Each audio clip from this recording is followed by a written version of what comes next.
bora falar sobre... Falei de um incompetente, que é o Tony. Bora falar de outro incompetente agora, que é o Rui Costa, tá?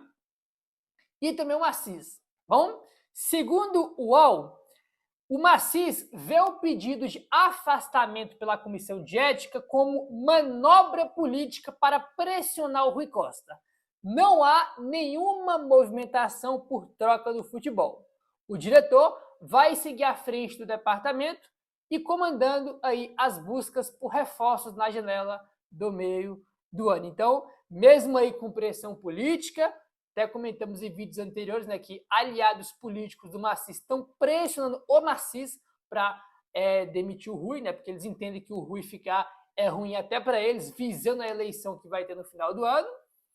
E teve também, né, uma notícia que surpreendeu, que foi a Comissão de Ética pedindo aí o afastamento do Rui Costa, porque ele não quis apresentar os contratos de jogadores que a Comissão de Ética pediu.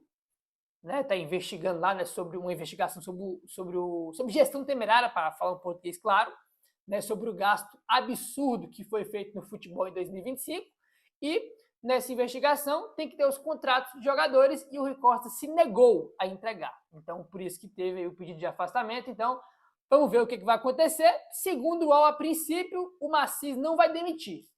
O Rui Costa vai manter aí, né?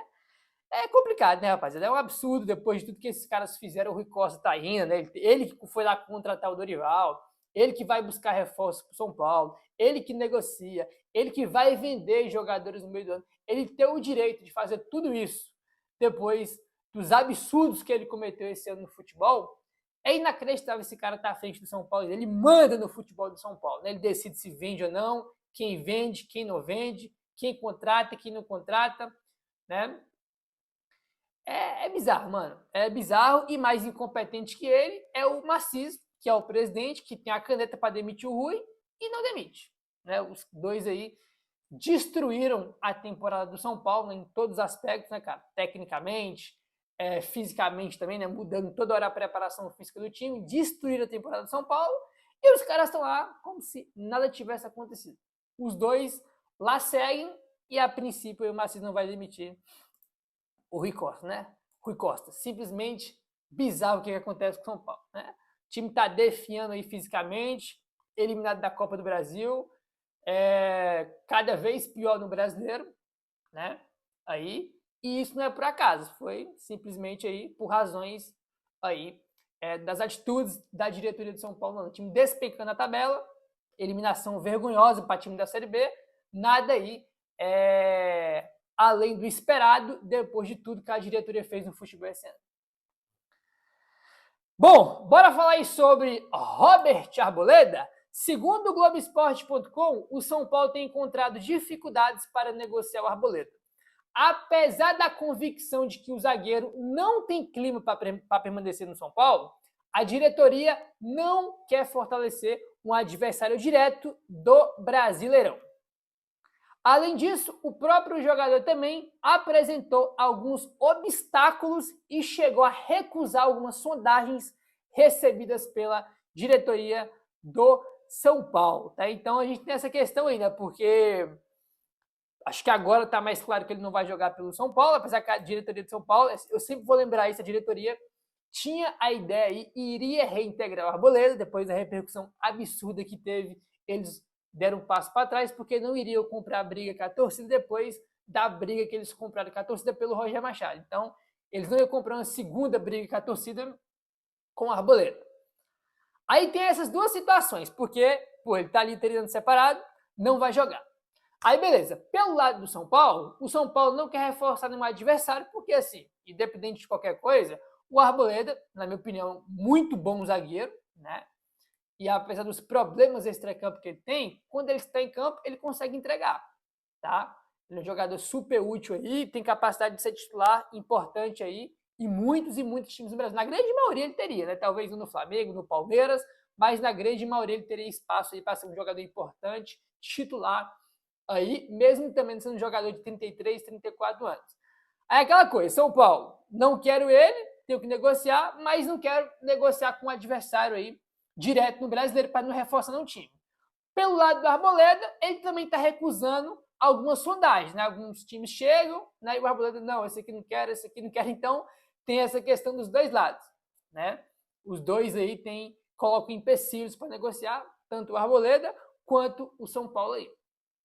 É, cara, assim, complicado, mas desde quando o Arboleda foi afastado, a gente comentou que isso aí seria uma novela grande, né? Porque a janela ainda não abriu, então, irmão, desde que ele foi afastado até a janela abrir, vai ter novela pra caramba, né? E realmente é o que está acontecendo, já teve Vitória interessado, Vasco, outros times aí também do exterior, e vai ser assim até abrir a janela e o São Paulo aí conseguir negociar de forma definitiva o Arboleda. Inclusive, esse é outro ponto importante, né? Que a proposta que o Vitória fez foi por empréstimo, com o Vitória pagando parte dos salários e o São Paulo pagando outra parte.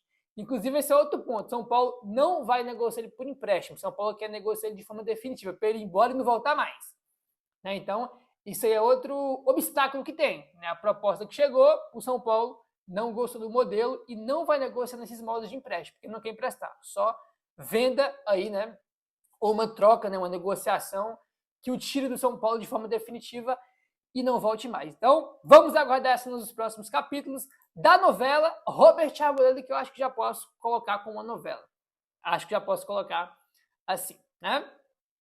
Bom, vamos avançando aqui. Se por um lado o Arboleda está aí perto de sair, o São Paulo não quer mais, tem gente perto de chegar. Segundo o André Hernan, o São Paulo acertou aí com o Vitor Sá e falta apenas alguns trâmites burocráticos e assinatura para o negócio ser finalizado. Então, negociação de salário, luva, tempo de contrato, o acordo com o Vitor Sá está fechado, selado. Faltam 2 pontos, questões burocráticas de documento e o mais importante, né? Tinta no papel. Tá bom? Mas em questão de acordo, de negociar, já está tudo fechado, né? Então, só questão burocrática mesmo. E depois que tiver toda a documentação pronta, ele vai assinar o contrato aí com o São Paulo, Vitor Sá, encaminhado aí como o primeiro reforço da janela do São Paulo aí do meio do ano, muito perto aí de chegar no São Paulo. Aí o André Hernan completa aqui. Só algo muito fora da curva tira o Vitor Sá de ser o novo reforço do São Paulo, rapaziada. Aí um ponto interessante aqui que o André Hernan traz. Familiares são são paulinos fanáticos, tá? Aí os familiares eles são são paulinos fanáticos, né? Estão aí ansiosos pelo desfecho e também pelo anúncio oficial, né, cara? Eu até vi um vídeo ontem, né, de páginas repercutindo que teve um vídeo aí que é ele dando entrevista, eu acho que é para a ESPN, e ele fala, né, que a família dele torce para São Paulo, o pai dele, né, e agora ele está tendo essa oportunidade de jogar no São Paulo e fechou esse acordo com o São Paulo, agora é só aguardar os trâmites aí para ser oficializado, né? Sobre o acordo, eu fiquei um pouco preocupado e não gostei, comentei isso ontem, por causa do tempo de contrato, tá? Salário de 700 mil, cara, assim, você pode achar muito, mas é algo normal. Aí, se você for pegar um jogador que vem da Europa, por exemplo, o Ferreirinha deve ganhar isso para mais. O Ferreirinha não ganha algo muito diferente disso, ele veio do Grêmio, né? Então, um salário aí, cara, que sei lá, Caleri recebe, Luciano, o Ferreirinha deve receber algo nessa casa aí também. Então, tem muito jogador que recebe algo nessa faixa. Então, não é nenhum salário absurdo, né? Tipo assim, fora da realidade, sabe? É algo comum. Agora, o que me pega mesmo é o contrato de 3 anos e meio, né? Porque é até o fim de 29, né? Então, tem 27, 28 e 29 e a metade desse ano. 3 anos e meio para um jogador que tem 32 anos.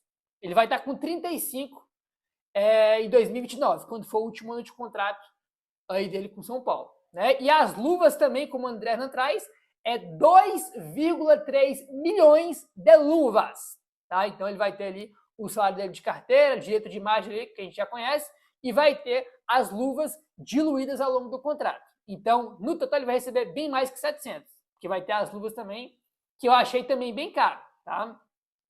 Eu fico um pouco aí com o pé atrás, vi muitos comentários positivos sobre o jogador, me parece ser uma aposta válida pelos comentários que eu vi, não me lembro muito nele no Botafogo, e evidentemente, eu imagino que você também não acompanhou ele em Krasnodar da Rússia. Então, vamos ver aí, né, primeiro, esperar o anúncio oficial, ele assinar o contrato, depois desejar que ele jogue muito bem aí no São Paulo, né? De resto, fiquei um pouco preocupado aí, como eu falei, com esse contrato muito longo para um jogador que tem 32 anos de idade. Então é isso, Vitor Sá, né? Pelo que parece, vai ser o primeiro reforço da janela do meio do ano do São Paulo, né? Agora vamos ficar aí de olho. Certo, rapaziada? Vamos avançando aqui para a gente mudar de assunto. Bora falar aí sobre Nicolas e a Federação Suíça aí que tá de olho no Nicolas, né, que é o lateral jovem do São Paulo. A Federação Suíça tá de olho no Nicolas aí para ele defender a seleção da Suíça no futuro, né? E para isso tá aí já, né, cara, fazendo aí alguns contatos, já teve alguns contatos anteriormente, que eu até que já comentei isso com vocês. E a Federação Suíça quer que o Nicolas vai aí para a Copa do Mundo, né, para acompanhar a delegação da Suíça agora na Copa do Mundo.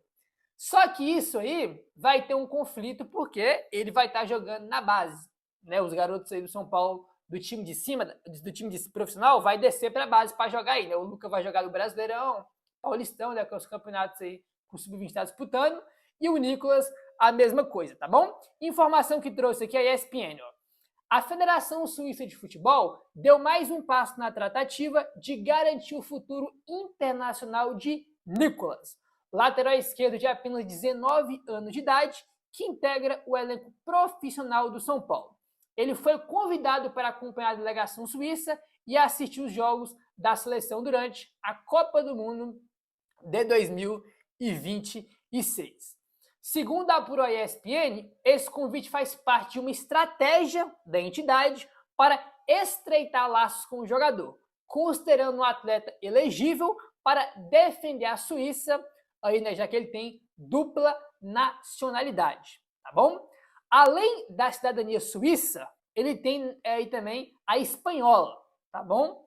Então ele não tem só uma dupla cidadania, tem cidadania suíça e também espanhola, tá bom? Representantes da Federação Suíça já realizaram pelo menos 3 contatos com pessoas próximas ao atleta nos últimos meses. O objetivo é convencer o garoto a optar pela seleção europeia quando chegar o momento de definir o futuro internacional, né? Então ele vai ter, evidentemente, a opção de escolher se ele quer defender o Brasil, aí Espanha ou Suíça. Porém, o Dorival Júnior determinou que os atletas do Sub-20, que fazem parte do elenco principal, retornem temporariamente às categorias de base para disputar aí, né, o calendário que o time tem Sub-20. Então, você tem essa questão. O garoto vai assistir jogos da Copa do Mundo enquanto ele devia estar jogando na base, né? Então, vai ter um conflito de interesse aí. A tendência é que ele não vá, justamente porque ele vai estar jogando aí no Sub-20, né, se desenvolvendo, jogando com o Alan Barcelos, que é o técnico do Sub-20, então ele não deve ir, né?